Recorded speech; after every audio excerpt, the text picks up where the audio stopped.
Assalamualaikum warahmatullahi wabarakatuh. Alhamdulillah, kita memulai tahun ajaran baru dengan cara yang tidak baru. Kita tetap berada dalam lingkup pembelajaran daring, walaupun 1 tahun kemarin kita sudah merasa sangat jenuh terhadap metode belajar baru yang hampir paling lama dirasakan dalam dunia pendidikan ini.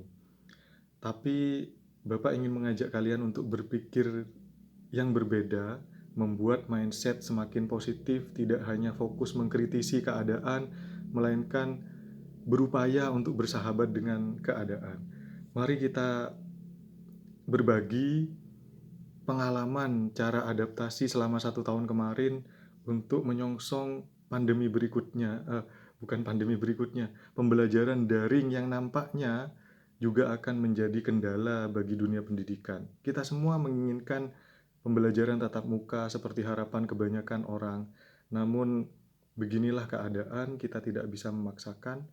Maka bagaimana cara beradaptasi dengan keadaan akan Bapak bagikan apa yang selama ini Bapak renungkan. Apabila kalian punya tambahan tips atau cara pandang yang bisa dibagikan kepada kita semua yang mendengarkan ini, bisa kalian tulis di kolom komentar. Nah, menyongsong pembelajaran daring tidak semua orang menginginkannya. Semua orang, kebanyakan orang ingin tatap muka, tapi kita punya cara untuk menghadapinya. Bagaimana cara bersahabat dengan keadaan yang membuat pendidikan tetap harus menggunakan daring ini. Yang pertama, caranya adalah melihat pandemi sebagai kondisi yang mengilhami. Kata Dewa Krishna di sebuah film Mahabharata berkata, lihatlah isi dalam kosong dan kosong dalam isi. Kalau bisa Bapak jabarkan menggunakan kalimat yang hampir sama adalah melihat sebuah aksi dalam diam atau melihat diam dalam aksi. Kalian bisa melihat sesuatu yang bertolak belakang karena segala macam keadaan, segala macam sosok orang dalam kehidupan selalu dibekali dengan dark side dan light side, sisi negatif dan sisi positif. Maka kita fokus melihat pandemi ini dalam kondisi yang mengilhami saja. Bagaimana cara melihat pandemi ini sebagai kondisi mengilhami? Nah, banyak aplikasi baru dicoba untuk menerapkan pembelajaran, baik itu dari siswa ataupun dari guru. Di sini kita bisa sadar bahwa belajar itu tidak hanya di dalam kelas, belajar itu tidak hanya fokus membaca buku, bisa dengan cara apa saja. Pandemi mengajarkan kita seperti itu. Dan melihat aksi dalam diam atau diam dalam aksi bisa kita gunakan kepada semua metode pembelajaran yang diberikan oleh Bapak Ibu guru, baik itu penugasan yang sering, penugasan yang sedang, sampai penugasan yang jarang. Anggaplah semua itu, kalau penugasannya banyak, lihatlah banyak itu dalam sedikit. Atau kalau penugasannya sedikit, lihatlah sedikit itu dalam banyak. Bagaimana artinya? Apabila kalian banyak diberi tugas, berarti cara tersebut mendatangkan kondisi seorang siswa yang dituntut untuk rajin. Kita harus push the limit. Kita harus merobek atau menyobek batas kemalasan dalam diri. Bagaimana cara mengumpulkan tugas tepat waktu walaupun tidak bertemu dengan Bapak Ibu guru. Di situ kita bisa melihat sisi positifnya. Bagaimana penugasan yang sedikit, di sini kalian juga bisa take advantage atau mengambil kelebihannya. Di situ kalian bisa banyak mencari inspirasi. Apabila penugasan hanya dilakukan sebulan 1 kali atau 2 bulan sekali, kalian bisa combine atau kombinasikan itu dengan hobi yang kalian miliki. Setiap mengerjakan tugas, masukkan hobi yang kalian miliki atau cari inspirasi baru yang kalian sukai.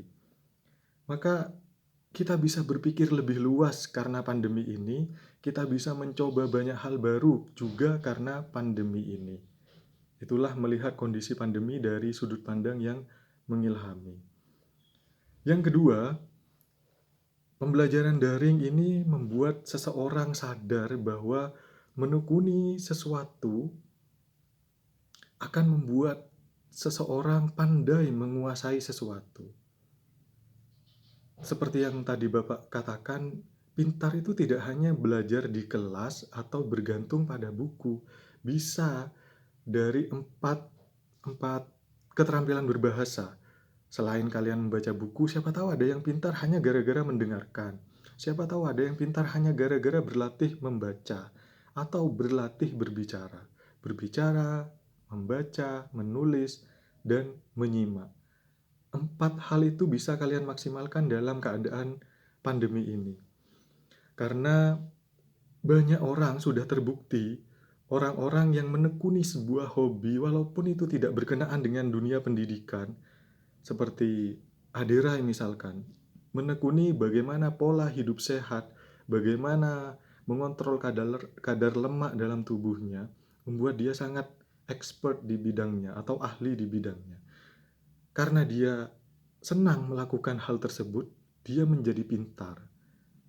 Kemudian cara belajar hal lain yang tidak berkenaan dengan dunia kesehatan, dia juga tahu caranya. Oh, untuk belajar sesuatu ini harus senang dulu, baru saya bisa pintar. Panji petualang hanya ngubek-ngubek ular, hanya bermain berpacaran dengan ular. Tapi dia bisa sangat pintar, bahkan itu merambah ke dunia reptil, ke dunia nutrisi binatang, ke dunia nama-nama biologis dari binatang. Bisa mengalahkan orang yang suka biologi sekalipun. Istilah-istilah penamaan binatang yang dikuasai oleh Panji Petualang. Karena orang yang menekuni sesuatu, walaupun itu tidak berkenaan dalam dunia pendidikan, dia akan menjadi mudah tahu cara untuk menguasai sesuatu. Maka dia akan pandai. Pandemi juga mengajarkan kita seperti itu. Belajar bisa dengan banyak cara. Intinya, fashionable, sesuaikan gairah, sesuaikan kesenangan. Siapa yang senang, dia akan pandai. Pandemi mengajarkan kita seperti itu. Maka apabila pembelajaran ini tetap daring, utamakan kesenangan dulu, sesuaikan dengan kondisi yang tadi, lihat sisi positifnya, banyak tugas sedikit, senangi dulu. Jangan selalu melihat sesuatu dari sisi negatifnya. Lalu yang ketiga, pandemi ini mengajarkan kita bisa bersahabat dengan pandemi ini dengan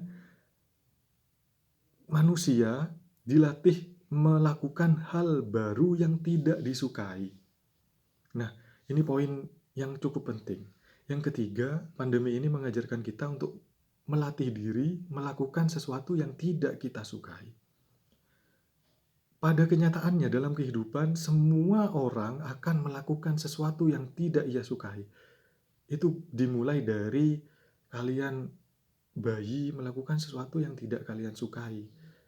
Misalkan makan sesuatu yang aneh, lalu kalian muntahkan saat bayi. Masuk SD kalian susah untuk belajar membaca, itu tidak kalian sukai, tapi lama-lama terlatih. Sampai jenjang dunia pekerjaan, kalian akan disodori dengan berbagai aktivitas yang kalian sebenarnya tidak sukai. Nah, di situ seseorang akan, sama dengan pandemi ini, seseorang akan mempelajari, oh, bagaimana cara menaklukkan sesuatu yang tidak saya sukai, yakni bersahabat dengan hal-hal baru yang memang belum pernah terpikirkan sebelumnya. Kalian di dunia pekerjaan, bisa jadi kalian tidak bekerja sesuai hobi yang kalian kuasai. Karena banyak jago gitar tapi kerjanya di fotokopian. Karena banyak jago silat tapi kerjanya di dunia pendidikan. Sadarlah, walaupun hobi itu tidak membantu kalian total dalam menyelesaikan pekerjaan-pekerjaan, tapi hobi akan membantu membangun karakter yang kalian miliki. Misalkan kalian hobi silat tapi tidak bekerja dalam dunia yang berkenaan dengan silat, di situ kalian akan terbantu karakternya, karakter untuk menjadi lebih humble, tidak mudah membentak-bentak orang lain, tidak mudah pasang badan. Kalian bisa lebih halus untuk bertutur sapa karena semakin gentle seseorang, semakin tinggi respeknya kepada orang lain. Nah, di pandemi ini kita dilatih untuk melakukan segala sesuatu yang tidak kita sukai, tapi bisa kita bumbui dengan sesuatu yang kita kuasai. Hobi tidak akan membantu pekerjaan kalian seutuhnya, namun hobi akan membantu menyuburkan ladang pekerjaan yang kalian geluti. Bagaimana tantangannya, bagaimana cara mengombinasikan hobi kalian dileburkan dengan kegiatan-kegiatan saat pembelajaran daring kali ini. Misal ada tugas membuat video, kalian bisa total di rumah tanpa disekat waktu belajar di sekolah yang nampaknya di Indonesia terlalu lama, yakni pukul 7 sampai pukul 3 sore. Itu terlalu lama. Sekarang bisa lebih banyak waktu kalian untuk explore diri. Bisa lebih banyak waktu untuk mengenal diri. Nah, di situ kalian bisa temukan hobi, lalu mencampurkan hobi itu kepada hal-hal yang tidak kalian sukai sebelumnya, sehingga kalian bisa menaklukkannya. Yang terakhir, yang keempat, ingatlah nanti walaupun pandemi ini berkepanjangan, selalu utamakan keberkahan dalam setiap aktivitas. Karena niat-niat baik, pikiran-pikiran baik akan suatu hal itu yang menolong seseorang di kehidupan yang sebenarnya nanti. Kalau kalian masih menjadi siswa SMA, kalian akan masih masuk akan dunia kuliah, kemudian dunia pekerjaan. Bukan hanya belajar yang harus kalian tingkatkan. Mindset orang pada umumnya belajar yang rajin akan sukses. Mindset orang yang sudah lumayan berpengalaman berbuat baik akan menuju sukses, atau cari pengalaman sebanyak-banyaknya akan menuju sukses. Kemudian mindset orang yang lebih berpengalaman lagi punya niatan baik, pandangan-pandangan baik terhadap segala hal, itu yang akan mengantarkan ia kepada kesuksesan. Misal teman Bapak sendiri, dia punya prinsip untuk tidak nyinyir terhadap orang yang sukses supaya dia bisa sukses. Bagaimana kita bisa sukses kalau kita nyinyir terhadap orang yang sukses? Kita tidak akan bisa selevel dengan Raffi Ahmad kalau kita hanya fokus sibuk menyibukkan diri untuk nyinyir kepada kegiatan yang dilakukan oleh Raffi Ahmad atau Baim Wong. Gak mungkin. Teman Bapak, seorang guru honorer dulu, tidak pernah nyinyir terhadap guru yang sudah berada atau di level yang tidak sama dengan dirinya. Misal ada guru pegawai negeri yang mendapat keistimewaan di hal-hal tertentu, yang diucapkan oleh sahabat Bapak itu bukan hal negatif, melainkan bagaimana cara saya menjadi seperti dia supaya saya juga punya keistimewaan seperti hak yang ia dapatkan. Bukan sibuk, wah enak tuh orang, saenake dewe, dia bisa begini, aku kok tidak. Tidak naif, tidak tenggelam dalam keadaan negatif yang membenci, melainkan keadaan positif yang membangkitkan.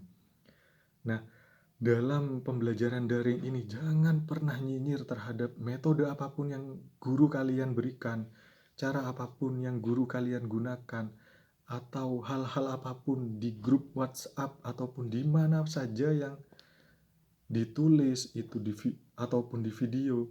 Jangan pernah nyinyir terhadap hal-hal yang diberikan, sekalipun itu tidak sesuai dengan selera kalian atau tidak sesuai dengan level diri kalian.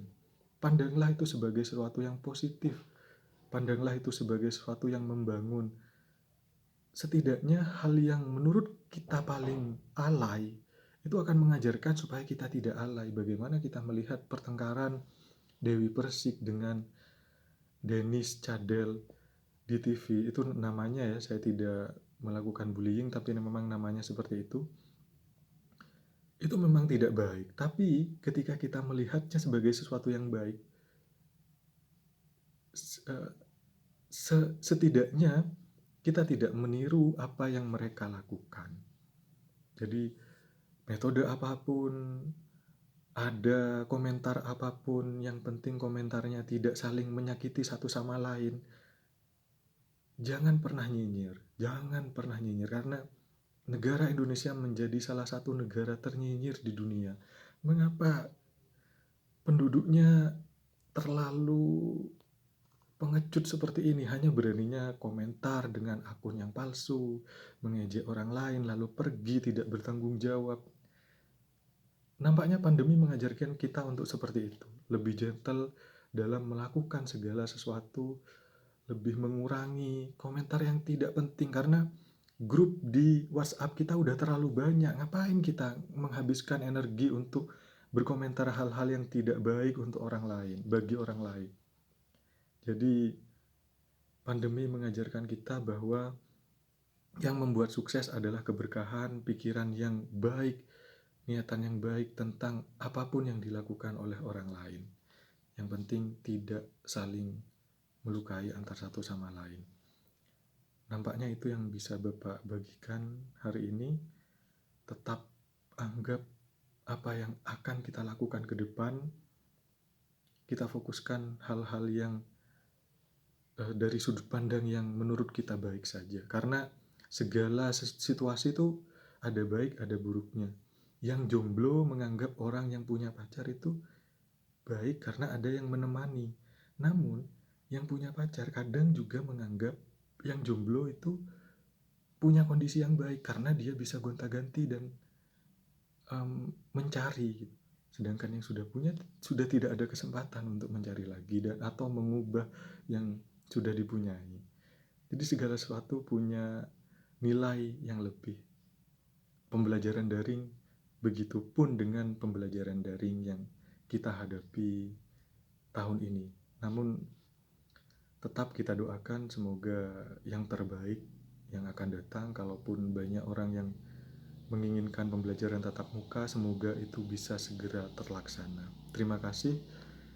Itu saja yang bisa Bapak sampaikan. Atas perhatiannya disampaikan terima kasih. Assalamualaikum warahmatullahi wabarakatuh.